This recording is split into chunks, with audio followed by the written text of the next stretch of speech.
صلى الله على محمد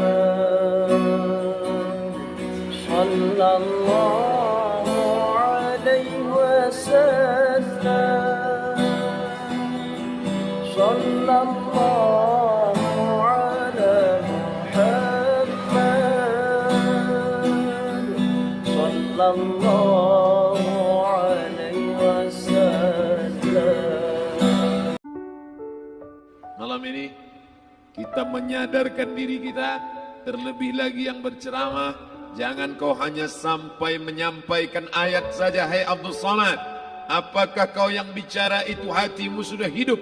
Senantiasa merasakan diri, aku orang paling hina, aku orang paling kotor, ditempelkan kening ke lantai di tempat yang diinjak tapak kaki, mengatakan bahwa aku bukan siapa-siapa. Umur diberikan Allah 40, 60, 70. Berapa yang kupakai untuk menolong agama Allah? Berapa yang kupakai untuk mengingat Allah? Mata, tangan, telinga, kaki akan diminta tanggung jawab di hadapan Allah. Dulu dibangga-banggakan, dihormati, dimuliakan. Yang kami muliakan Al-Mukarram, Al-Ustad. Tapi pada saat tiba masanya, yang kita bawa tak lain tak bukan innallaha la yanzuru ila ajsamikum. Allah tak menengok badan, fisik, bentuk tubuh, baju, ini sampulnya saja. Wala ila suwarikum, Allah tak menengok rupa, wajah. Walakin yanzuru ila qulub, hati kamu yang bersih itulah yang kau bawa menghadap Allah Subhanahu wa taala. Yauma la yanfa'u malun, harta tak berguna, wala banun, anak tak bisa menolong, harta tak berguna, anak tak mampu menolong, illa man atallah, kecuali orang yang datang menghadap Allah biqalbin salim, dengan hati yang bersih, hati yang tulus, hati yang memercikkan cahaya iman, hati yang bersih dari hasad, busuk hati, sum'ah, riya, takabbur. Itulah yang menolong di hadapan Allah Subhanahu wa taala. Apa kata Imam Ali radhiyallahu an? An-nasu niyam. Semua manusia waktu hidup itu tidur. Bapak tidur, ibu tidur, saya tidur. Semua orang waktu hidup itu tidur. Falamma matu, ketika dia mati, disitulah dia baru terjaga dari tidur panjang. Saat Israel mencabut nyawa, ditarikkan adalah satu centapan yang kuat. Disitulah kita baru terjaga dari tidur panjang. Betapa aku meninggalkan salat, betapa aku tak berzakat, betapa dulu kekuasaan. Aku lulus umur 30, pensiun 58, 28 tahun, apapun tak pernah kubuat untuk agama. Sibuk membesarkan anak, sibuk mengurus warisan. Anak pun tak ingat dengan kita, karena kita lupa menanamkan pendidikan agama di dalam otak kepalanya. Harta yang banyak tak sempat menolong agama Allah. Anak tunggal semata wayang tak sempat dididik agama. Istri meninggalkan dalam keadaan stres susah hatinya, karena dia tak diajarkan sabar menerima ridha ketetapan takdir Allah.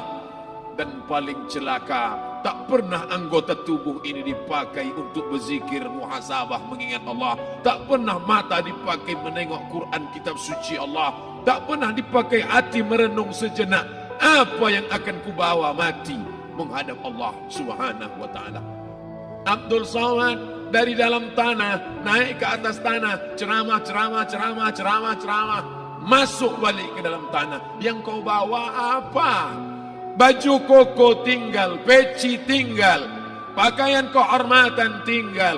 Yang kau bawa kain tidak berjahit, disobek, kerak.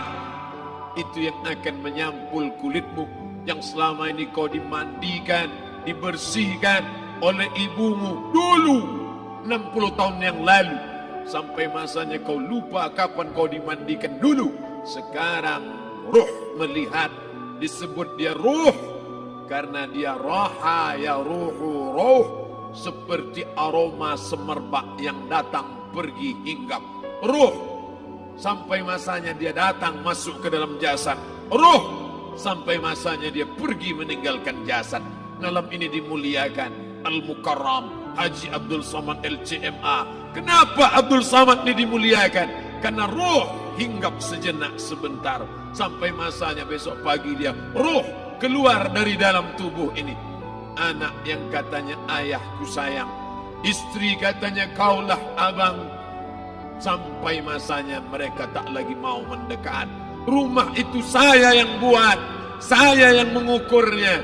Tapi begitu ruh sudah keluar dari badan, tidak satu pun semeter, sesenti, sejengkal, sehasta ada tempat di rumah itu untuk jenazah bernama jenazah Abdul Somad. Mana kawan, sahabat, andai tolan, anak menantu, teman sekantor, semuanya pergi meninggalkan. Yang tetap dibawa, kalau pernah kaki melangkah salat berjamaah di masjid, kalau pernah tangan mengusap kepala anak yatim, kalau pernah tangan mengucap subhanallah. Nanti di akhir tausiah kita akan berzikir, munajat, muhasabah diri, berdoa, mengenang apa yang akan kita bawa menghadap Allah Subhanahu wa taala. Datang malaikat membawa kain kafan dari cahaya, akan menyambut ruh yang mulia. Hadis riwayat Ahmad bin Ambal dalam kitab Al-Musnad, turun malaikat berlomba-lomba membawa kain putih dari cahaya, menunggu ruh akan keluar. Ruh menetes seperti embun di ujung daun. Daun tidak bergoyang, ranting tidak patah. Ruh menetes pelan turun ke dalam kain kafan, dibawa malaikat ke pintu langit. Tak sabar mereka menyambut. Inikah dia yang selama ini berjamaah? Berapa banyak yang masyhur terkenal di bumi, malaikat tak mengenal dia. Ini ruh siapa?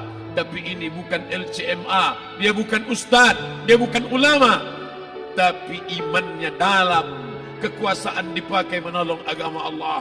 Ruhnya keluar di bawah, semua malaikat mengucapkan salam. Inilah orang yang selama ini kami tunggu-tunggu, catatannya sudah lama. Setiap pagi petang, malaikat subuh membawa catatan namanya, malaikat malam membawa catatan namanya. Kami merindukannya. Begitu orang-orang yang masyhur di langit, tapi tak dikenal makhluk bumi. Tapi ada sebaliknya, yang rohnya disentapkan, ditarik malaikat dengan begitu tarikan yang sangat kuat. Nabi bertanya saat Isra Mi'raj kepada mereka yang sudah mati ribuan tahun yang lalu, apa yang kalian rasakan? Yang satu mengatakan seperti tebasan pedang di tempat yang sama beratus kali. Yang satu mengatakan seperti kambing yang dikuliti hidup-hidup. Yang satu mengatakan seperti mata kail pancing ditarik dari kulit yang basah. Maka kita berdoa setiap selesai salat, Allahumma hawwin alaina, ringankan kami ya Allah, fi sakaratil maut, di saat sakaratul maut yang amat sangat menyakitkan itu, di saat malam pertama di tempat yang gelap, di tempat yang tak pernah diimpikan oleh orang, tapi kita tetap melewati dan merasakannya. Perlahan-lahan cacing tanah, ular-ulat kalajengking akan menggerogoti kulit yang selama ini dimandikan, selama ini dipakaikan sampo yang mahal, selama ini dioleskan pelembab yang lembut. Tapi ternyata sebelum roh keluar jasad, setelah keluar, dia hanya akan menjadi santapan cacing tanah, hancur berkeping hari demi hari. Yang pertama kali membusuk adalah mata, karena dia berisi cairan. Cairan ini mengering, busuk dan berlubang. Lalu kemudian usus sebulan di dalam tanah, mulai dia menggelembung masuk angin dan dia meletus pecah. Cacing-cacing tanah mulai datang menggerogoti, memakan. Habis, siap tak siap, suka tak suka, kau akan didatangkan. Apa yang akan ditanya oleh Allah? Perbuatanmu, amalmu.